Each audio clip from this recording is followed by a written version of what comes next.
감사합니다. 누가복음 5장 27절에서부터 39절까지 말씀입니다. 누가복음 5장 27절에서부터 39절까지 말씀, 우리 교독하겠고요. 39절 같이 읽겠습니다. 그 후에 예수께서 나가사 레위라 하는 세리가 세관에 앉아 있는 것을 보시고 나를 따르라 하시니 그가 모든 것을 버리고 일어나 따르니라. 레위가 예수를 위하여 자기 집에서 큰 잔치를 하니 세리와 다른 사람이 많이 함께 앉아 있는지라. 바리새인과 그들의 서기관들이 그 제자들을 비방하여 이르되 너희가 어찌하여 세리와 죄인과 함께 먹고 마시느냐. 예수께서 대답하여 이르시되 건강한 자에게는 의사가 쓸데없고 병든 자에게라야 쓸데있나니 내가 의인을 부르러 온 것이 아니요 죄인을 불러 회개시키러 왔노라. 그들이 예수께 말하되 요한의 제자는 자주 금식하며 기도하고 바리새인의 제자도 또한 그리하되 당신의 제자들은 먹고 마시나이다. 예수께서 그들에게 이르시되 혼인집 손님들이 신랑과 함께 있을 때에 너희가 그 손님으로 금식하게 할 수 있느냐? 그러나 그날에 이르러 그들이 신랑을 빼앗기리니 그날에는 금식할 것이니라. 또 비유하여 이르시되 새 옷에서 한 조각을 찢어 낡은 옷에 붙이는 자가 없나니 만일 그렇게 하면 새 옷을 찢을 뿐이요 또 새 옷에서 찢은 조각이 낡은 것에 어울리지 아니하리라. 새 포도주를 낡은 가죽 부대에 넣는 자가 없나니 만일 그렇게 하면 새 포도주가 부대를 터뜨려 포도주가 쏟아지고 부대가 못쓰게 되리라. 새 포도주는 새 부대에 넣어야 할 것이니라. 묵은 포도주를 마시고 새 것을 원하는 자가 없나니 이는 묵은 것이 좋다 함이니라. 아멘. 제가 이번 주일날 타주에 있는 어느 교회 재직 세미나를 제가 줌으로 인도하게 되었습니다. 저희 교회에서 전도사를 했고요. 제가 주례를 해서 이 자리에서 부부가 되었는데 담임 목사로 취임을 했어요. 부탁을 해서 이제 재직 세미나를 줌으로 하기로 결정을 하고 준비하면서 참 많은 생각이 들었습니다. 재직 세미나는 재직의 자세, 재직의 목적, 재직이 할 일들 등을 이야기하는데 만약에 예수님이 재직 세미나를 인도하신다면 예수님은 어떤 기준으로 하실까라고 하는 생각이 들었습니다. 재직이라고 하는 말은 장로, 집사, 권사 등 교회를 이끌어가는 직분을 가진 분들을 일반적으로 재직이라고 이야기합니다. 재직이 일을 잘하면요, 교회가 참 평안하게 이렇게 움직입니다. 그리고 재직이 잘못하면 교회에 분란이 일어나고 교회가 시끄럽습니다. 우리와 다르게 예수님은 사람을 꿰뚫어 보시는 분이시니까 재직을 뽑으실 때 예수님은 어떤 기준으로 뽑으실까라고 하는 생각도 하였습니다. 특히 오늘 본문을 보니까 더 그런 생각을 많이 하게 되었습니다. 왜냐하면 우리 사람의 눈과 예수님의 눈이 선택 기준이 너무나도 다를 때가 많았기 때문에 그렇습니다. 오늘 본문의 주 무대는 가버나움입니다. 가버나움을 먼저 머릿속에 넣으시면 좋을 것이, 가버나움은 예수님이 사역하시는 주 무대였고 예수님이 자라나신 나사렛과 가까운 곳이었지만 비교할 수 없을 정도로 큰 도시, 오늘날로 말하면 LA 도시 정도 되었다고 한다면 나사렛은 저기 저 멀리 이름을 알 수 없는 애플밸리 정도 되지 않을까 싶어요. 볼게요. 여기가 가버나움이에요. 그리고 여기서 한참 내려와야 여기 예루살렘이 보여요. 그래서 예수님은 공생애 동안 예루살렘 보통 3번 방문했다라고 얘기를 해요. 뭐 6월절이니까 기본적으로 3번은 갔다고 생각을 하고, 대체로 이 갈릴리 이 지역에서 예수님은 사역을 했다라고 볼 수가 있는데, 그 당시에 로마의 모든 길들은 다 로마로 통했다고 그랬잖아요. 이 유난히 이 로마는 길을 통해서 식민지를 통치하였는데, 우리가 잘 아는 옛날부터 있었던 이쪽에 있는 이 길 있잖아요. 이 거라사, 메드베 이쪽으로 가는 이 길은 왕의 대로라고 하는 왕의 길이라고 써 있는 아주 유명한 길입니다. 이쪽을 통해서 정복자들이 움직이기도 했고, 이 길은 정치적으로 굉장히 중요한 길인데, 이쪽에 해변길이라는 것이 있어요. 이렇게 해변길, 해변을 따라 올라가는 길이고, 이스라엘이 워낙 좁은 곳이기 때문에 이 정도 거리는 사실은 아무 문제가 되지 않는 짧은 길이에요. 그래서 이 길을 해변길이라고 했는데, 로마 군대가 이 해변길을 따라서 배를 대고 올라가서 이 가버나움, 그리고 이 가이사랴 빌립보 등의 부대가 있었습니다.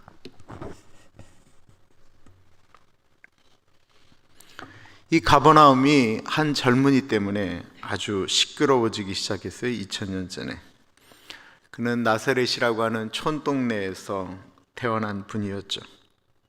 그런데 그분이 전하는 말씀이 제사장이나 바리새인들이 전하는 것과 달리 사람들의 귀에 속속 들어왔을 뿐만 아니라 권위가 있었고, 사람들을 놀라게 했던 것은 도대체 하늘에서 내려온 분이 아니고서는 할 수 없는 병을 고치는 능력이 있었다라는 것입니다.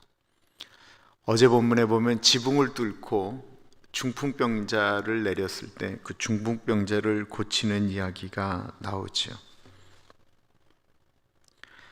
촌동네에서 왔다라고 이야기하는데, 그가 나타나면 귀신 들린 사람들이 소리를 지르면서 하나님의 아들 예수여 라고 그를 알아보고 소리를 질렀습니다. 그렇게 되니 가버나움이 얼마나 시끄러웠겠어요? 수많은 사람들이 예수님을 보고자 몰려왔고, 예수님의 소문은 가버나움에 곧 퍼져나갔습니다. 많은 사람들이 예수님을 보려고, 그의 말씀을 들으려고 찾아왔고, 사람들이 모였다 하면 이야기하는 것이 예수님에 대한 이야기였는데, 모든 사람들이 예수님을 보고 싶어 했을 거 아니겠어요?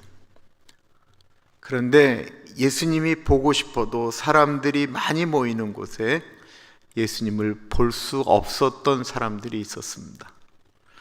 그들은 사람들 앞에 나타나기 어려웠던 죄인들, 감옥에 가는 죄인이 아닌 사람들이 저것들은 죄인이야 라고 얘기했던 사람들, 특별히 여자들을 얘기하면 술집 여자들, 그리고 일반 직장인들 중에는 이스라엘 사람들에게 저 사람들은 개만도 못하다라고 하는 이야기를 들었던 세리였습니다.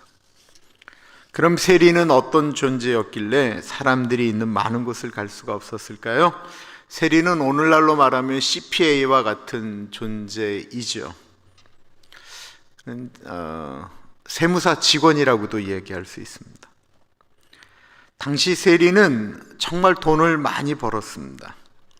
많이 벌어서 많은 사람들이 대부분 부러워하는 집과 또 많은 재산을 가졌지만, 이스라엘 사람들이 가장 싫어하는 존재가 누구냐라고 얘기하면 이구동성으로 세리라고 외침을 당했을 만큼 이스라엘 사람들에게 미움을 받았습니다.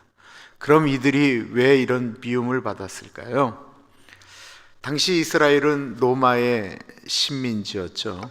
그래서 이스라엘 백성들은 자기들이 국가를 위해서 세금을 낸 것이 아니고 로마를 위해서 세금을 냈는데, 그 로마의 세금을 내는 그 세금을 징수하는 사람들이 바로 이 세리였습니다.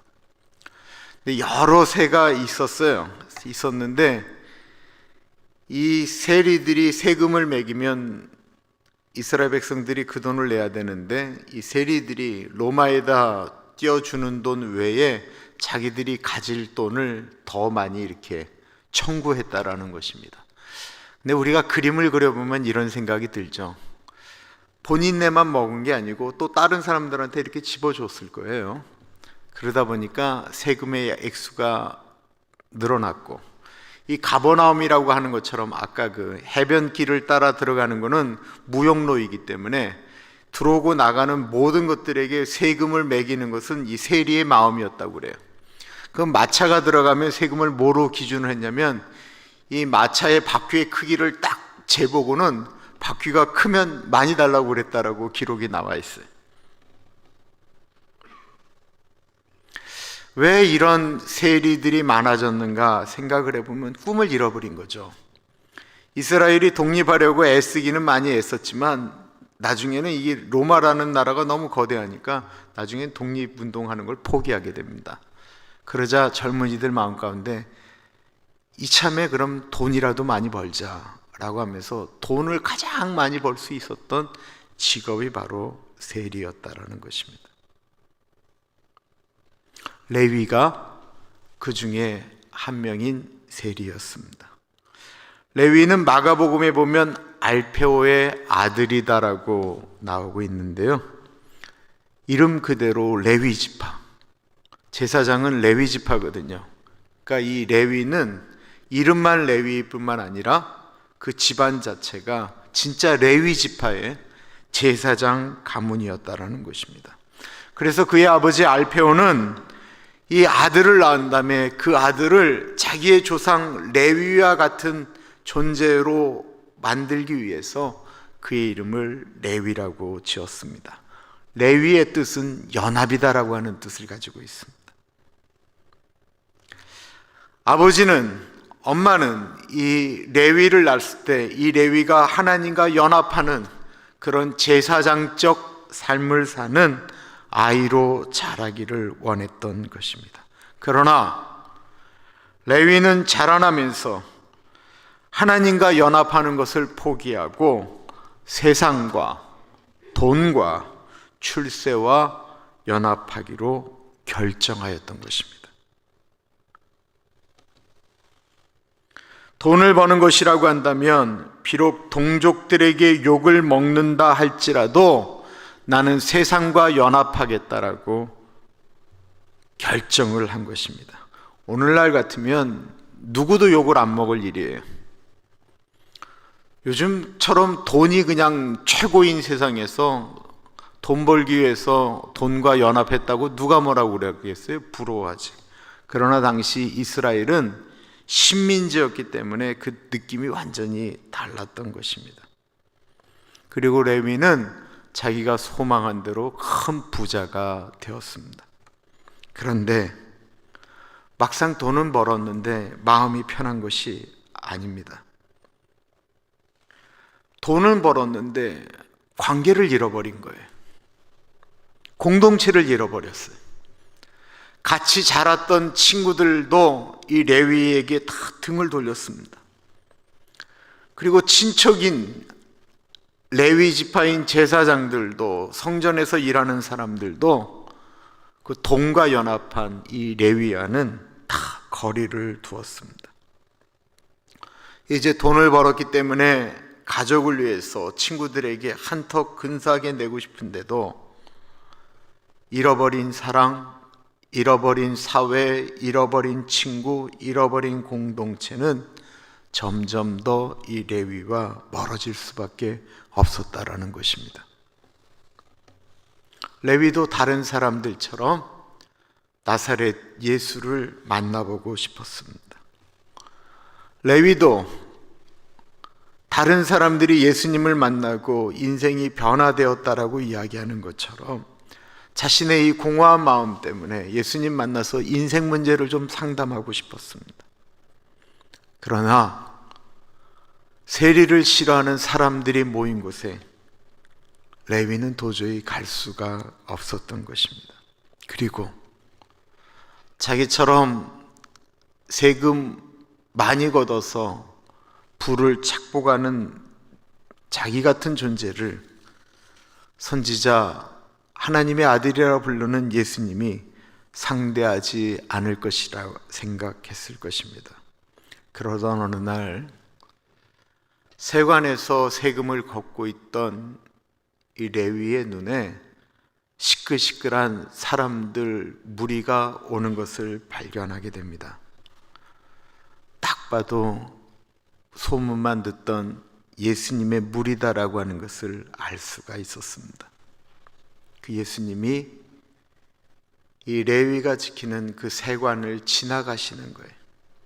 뒤에 수많은 사람들이 예수님을 따라오고 있는데 가로질러 지나갈 것 같았던 예수님이 레위 눈에는 마치 자기에게 오는 것처럼 느껴지고 있었습니다.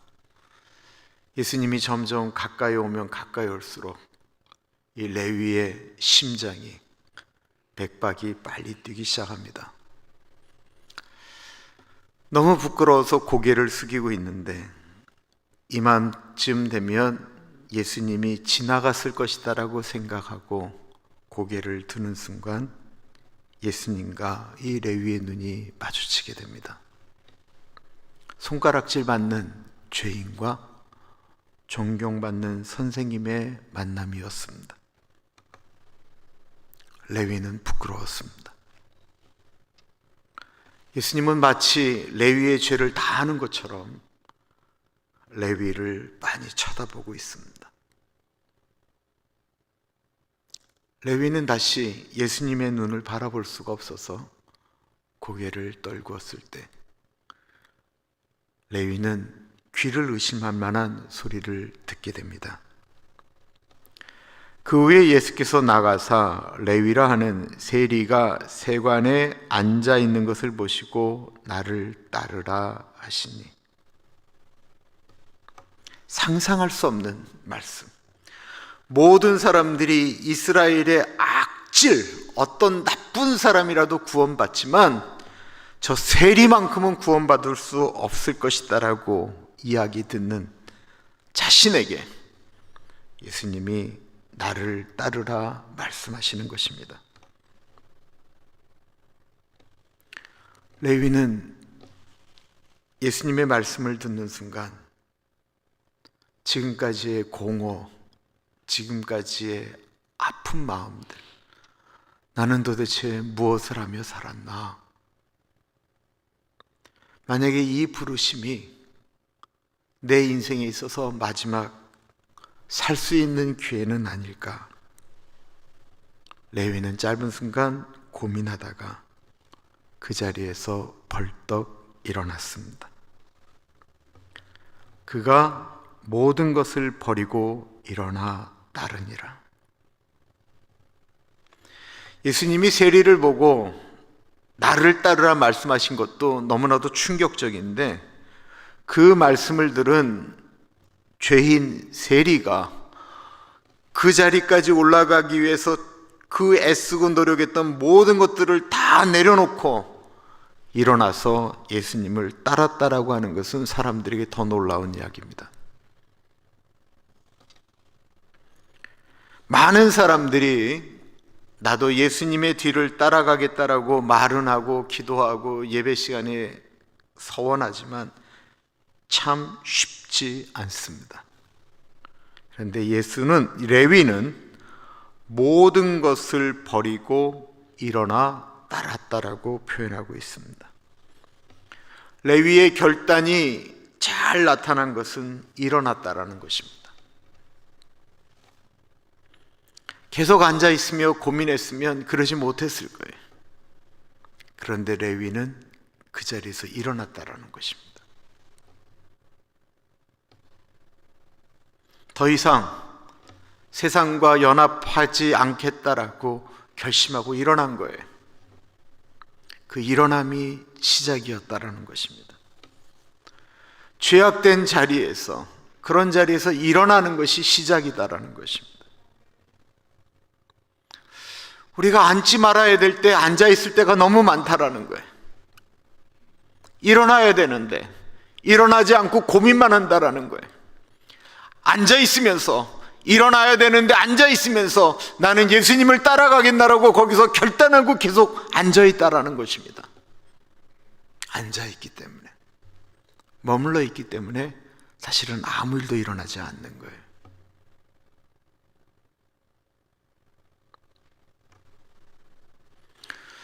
오늘날 우리 교회에 사회적으로 손가락질 받는 레위와 같은 사람이 우리 교회를 뚜벅뚜벅 걸어 들어오면 우리는 어떻게 해야 될까요? 그 사람이 뚜벅뚜벅 걸어서 내가 앉아 있는 이 장의자로 비집고 들어오려고 그러면 어떻게 해야 됩니까? 손가락질 할까요? 아니면 품어야 할까요? 사람들은 레위의 겉을 보았습니다. 그의 직업을 보았는데 예수님은 갈등하고 있는 레위의 내면을 보신 것입니다. 그의 내면의 상태, 그가 예수님을 만났을 때의 상태를 잘 나타내는 장면이 무엇일까요? 그것은 자신이 그 예수님을 만난 다음에 내가 예수님을 만나서 내 인생이 변화되었다라고 하는 것으로 끝나지 않았다라는 거예요. 레위는 알고 있었어요. 수많은 이스라엘의 자기와 같은 레위 그 세리들이 같은 고민을 하며 아파한다라는 사실을 알았던 것입니다. 그래서 이 레위는 자기와 처지가 비슷한 세리들을 다 모았어요. 자신처럼 다 손가락질 받는 친구들이지만 그 사람들도 역시 똑같은 고민을 하고 똑같이 예수님을 만날 필요가 있다라고 하는 사실을 레위는 알았던 것입니다. 레위가 예수를 위하여 자비기 집에서 큰 잔치를 하니 세리와 다른 사람이 많이 함께 앉아 있는지라. 이렇게 그림을 그려봐요. 예수님을 모셔놓은 다음에 크게 잔치를 벌려놓고 이제 자기 친구들, 세리들을 쫙 불러온 거예요. 예수님, 얘는 김세리입니다. 쟤는 이세리고요. 얘를 좀 주목하세요.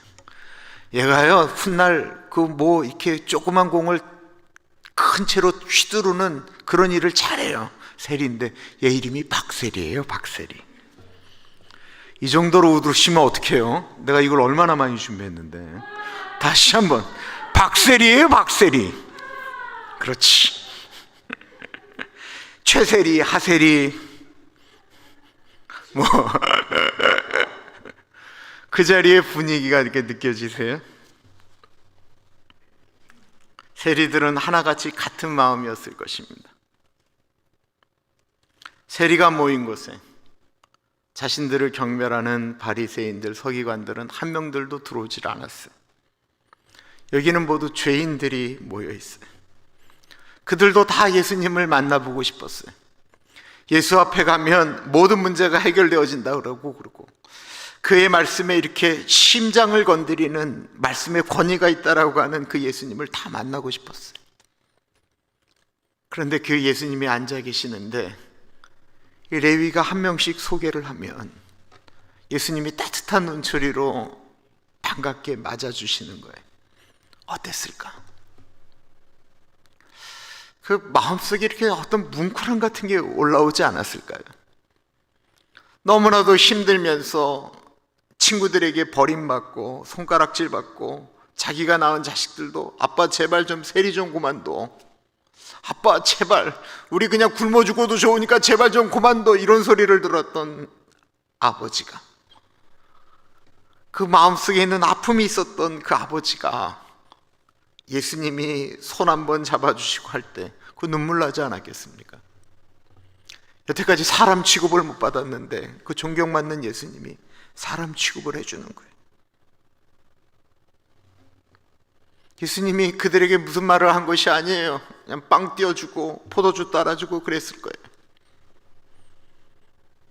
눈물이 있고 웃음이 있고 즐거움이 있는 오랜만에, 자신들이 비록 부끄러운 사람이었지만, 그런 삶을 살았지만 오랜만에 정말 편안하게 권위 있는 분을 모셔놓고 정말 즐겁게 잔치하는 느낌과 같았을 것입니다.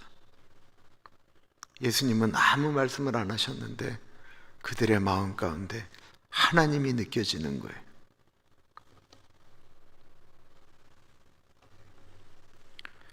사람들은 죄인을 싫어합니다. 오늘날도 마찬가지죠. 죄를 많이 진 사람들이 모여 있는 것 우리는 가고 싶어 하지 않아요. 마땅한 거예요. 그러나 예수님은 찾아가신다라는 것입니다. 예수님을 모신 레위는 오늘날 수많은 사람들이 예수님을 모셨음에도 불구하고 여전히 양다리 걸치며 신앙생활하는 그런 삶을 그날 이후로 살지 않았습니다. 그 결단이 잘 나타난 것이 무엇일까요? 레위는 자기의 이름을 바꿨다라는 것입니다.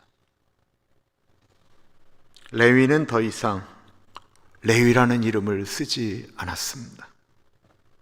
그는 그의 이름을 마태라고 바꾸었습니다. 세상과 연합하였던 레위라는 이름을 가졌던 이 세리는 하나님의 선물이라고 하는 마태, 매튜로 이름을 바꾸었던 것입니다. 그는 이상하리만큼 성경에 그 이후로 이 마태 이름이 나오지가 않아요.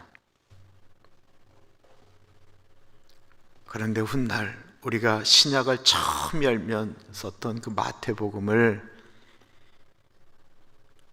이 레위가 썼습니다. 그리고 이 마태복음은 철저하게 유대인들, 이스라엘 사람들을 위하여 썼습니다. 자기를 멸시하고 조롱하는 그 이스라엘 사람들을 위하여 썼던 것이 바로 마태복음입니다.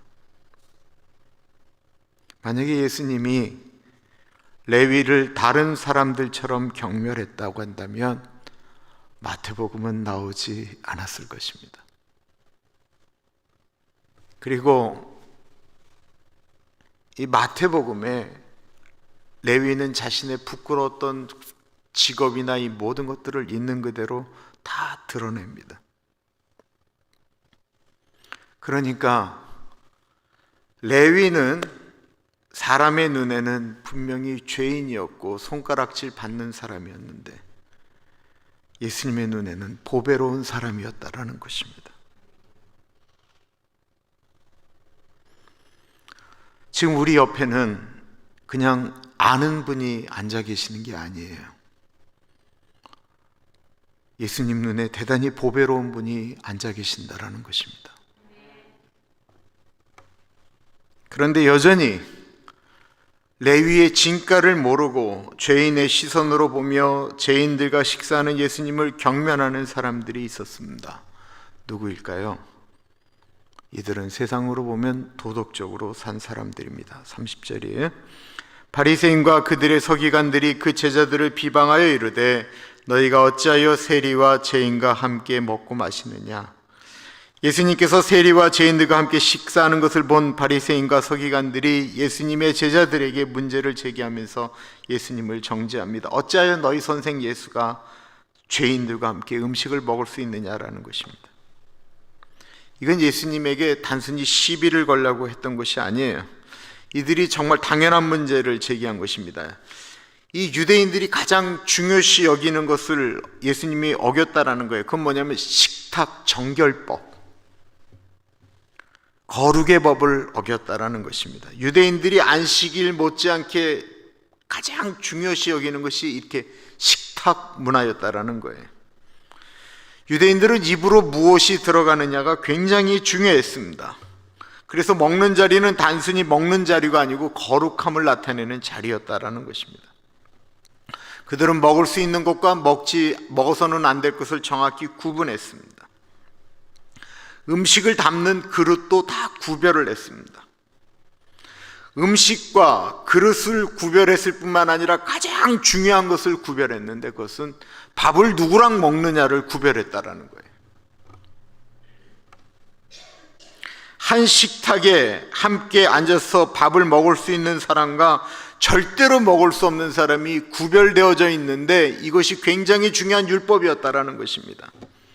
같이 먹어서는 안 될 대표적인 사람들이 이 세금을 걷는 세리들, 죄인들, 문둥병자들, 저주받은 각종 병자들, 신체가 부자유한 사람들, 그리고 술집 여자, 창녀들과는 절대로 식사를 같이 하지 않았습니다. 그런데 그런 식탁 정결법을 예수님이 지금 깨뜨리고 있었다라는 것입니다.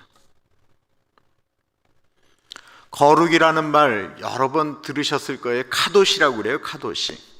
근데 이 거룩이라는 말의 뜻은, 이 카도시는 구별이다라고 하는 뜻이에요. 그러니까 구별은, 이게 구별되어진 게 바로 거룩이다라고 하는 것입니다. 그런데 예수님이 그 구별됨에 그 거룩을 하지 않고 있다라는 거예요. 구별하지 않고 있어요. 구분하지 않고 있다라는 거예요. 그러면 도대체 바리새인들의 거룩과 예수님의 거룩이 뭐가 차이가 나느냐라는 것입니다. 바리새인들이 문제가 있나요? 밥을 같이 안 먹는 게 문제입니까? 나는 바리새인들이 틀렸다라고 생각하지 않아요. 나도 그 옛날 사람이면 같이 안 먹었을 것 같아요. 그런데 이 바리새인들의 모습을 보면 내가 하나님 앞에 거룩하기 위해서 구별한 게 아니고 저 사람들하고 내가 다른 존재임을 드러냄으로써 나를 거룩으로 구별했다라는 거예요. 다시 말씀드릴게요. 내가 하나님 앞에 거룩하기 위해서 같이 안 먹은 것이 아니고 그 사람들과 나를 구별함으로써 내가 거룩함을 나타냈다라는 것입니다. 똑같은 것 같은데 완전히 다른 거예요.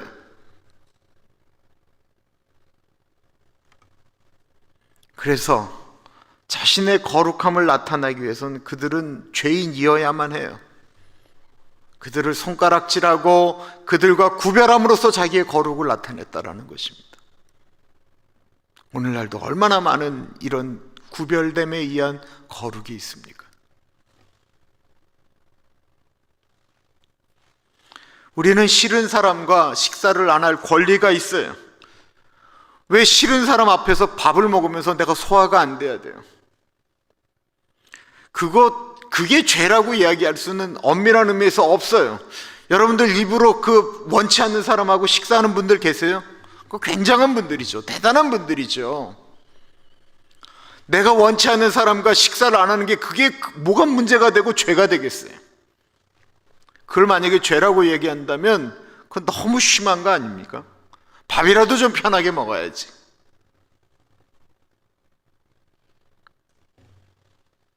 그걸 갖고 예수님이 지금 뭐라고 하시는 것이 아니다라는 것입니다.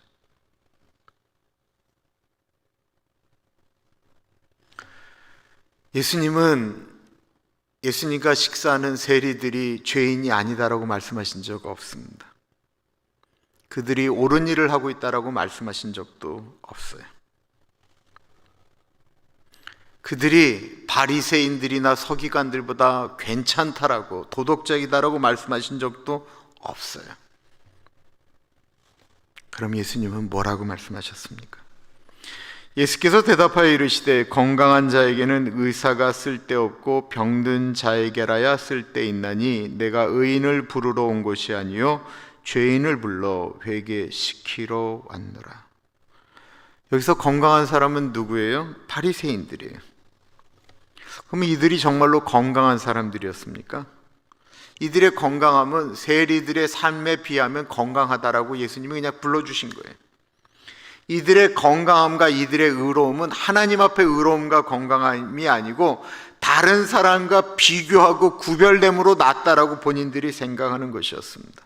예수님은 하나님 앞에 이들이 건강하고 의롭다라고 말씀하신 적이 없었습니다. 이들은 그래, 니들이 저 친구들보다는 괜찮다라고 얘기하신 거예요. 그러면서 예수님이 아주 중요한 표현을 쓰셨어요. 나는 죄인을 부르러 왔다라고 말씀하신 것으로 끝난 게 아니고 그들을 회개시키러 왔다라고 표현하고 있습니다. 이 말이 되게 중요한 거예요. 누가 회개해요? 죄인이 회개하죠. 근데 바리새인들이나 서기관들은 자기들이 의롭기 때문에 회개할 게 없는 거예요. 회개는 저것들이 해야 된다라는 거예요. 그런데 세리들은 예수님을 보는 순간부터 마음이 아리기 시작했어요. 자신들의 동포들의 세금을 더 걷는 것이 이들도 마음 아프고 힘들었어요. 그리고 자신이 죄인이라고 생각하며 회개한 사람들은 다른 사람들 앞에 구별함으로써 내가 의롭다라고 행동할 수 없다라는 것입니다. 이것이 거룩함에 대한 예수님의 새로운 가르침입니다. 이 가르침이 뒤에 나오는 이제 포도주를 담는 새 포도주 이 가죽 부대에 대한 이야기가 다 이런 내용입니다. 다시 앞에 재직에 대한 얘기를 해볼게요. 어떤 재직이 가장 좋은 재직인가? 슬라이드 준비하고 진짜 그 교회에 유익이 되기 위해서 잘 준비해야 되겠다 하면서 여러 개를 준비하고 있는데 능력 있는 분이 재직이 되면 교회가 참 편안해요. 그런데요, 능력 있는 분들이 재직을 하면 교회가 편안하지만 교회를 따뜻하게 만드는 재직은 다른 사람의 허물을 덮어주는 사람입니다. 이런 사람들은 교회를 좀 따뜻하게 만들어요. 이 허물을 덮어주는 사람은 자기가 막 능력이 있어서 이렇게 덮어주는 게 아니에요. 나처럼 부족한 사람이 죄인인데 내가 하나님의 일을 하니까 그게 너무 황송한 거예요. 자격 없는 사람이 주님의 일을 감당한다라고 생각하니까 그게 너무 죄송하고 미안한 거예요. 남들에게는 손가락질 받는 사람인데 자기가 보기에는 저 사람이 손가락질 받을 정도면 자기는 돌에 맞을 정도다라고 생각하는 거예요. 죄인의 마음을 갖고 있는 거죠.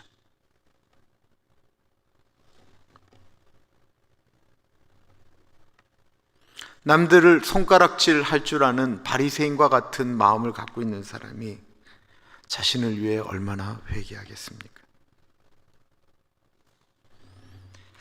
이 레위가 쓴 마태복음을 보십시오.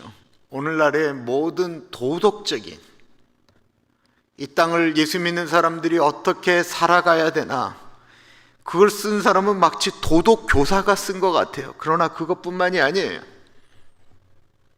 마태복음을 보면 이렇게 마음이 따뜻해져요.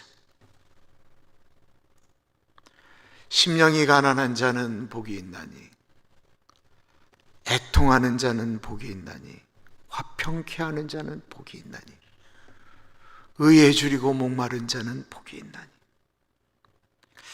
하늘을 나는 새를 봐라, 들에 핀 꽃을 봐라. 입히고 심지도 아니하는데 하나님께서 먹이시지 않느냐? 하물며 너희일까 보냐? 수고하고 무거운 짐진 자들아, 다 내게로 오라. 내가 너희를 쉬게 하리라.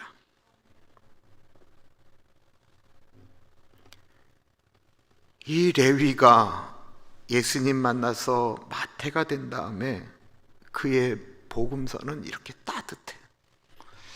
예수님이 하신 말씀을 가장 길게 정확하게 쓴 게 마태였다라는 것입니다. 우리는 마태복음의 저자가 될 수도 있고 우리는 바리새인이 될 수도 있습니다. 돈을 세던 레위의 손은 마태복음을 쓰는 거룩한 손이 되었습니다.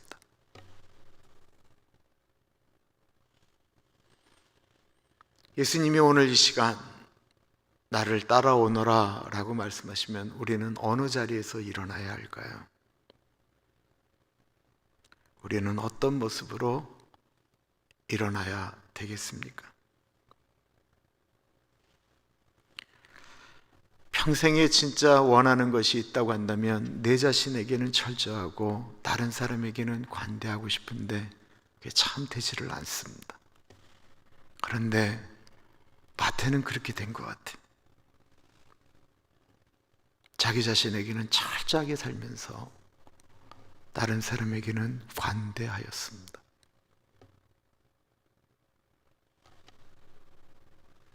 그런 사람이 많아지면 가정도 교회도 따뜻해집니다. 기도하겠습니다.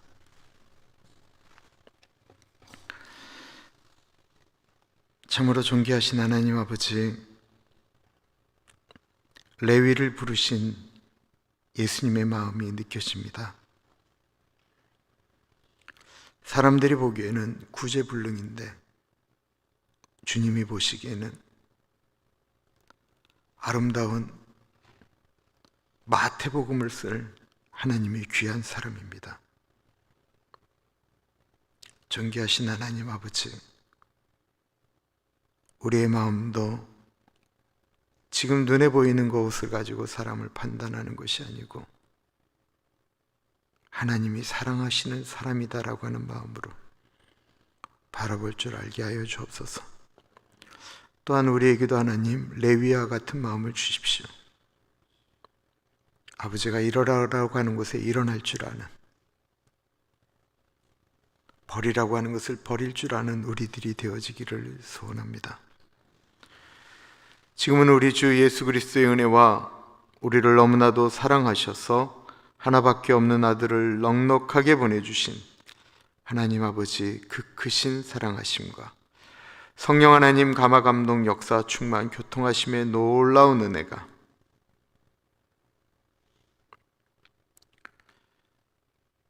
주님, 예수님 만나 돈 세던 손이 마태복음을 쓴 것처럼 나도 예수님을 만나 아름다운 이야기를 만들어 가기를 소원합니다.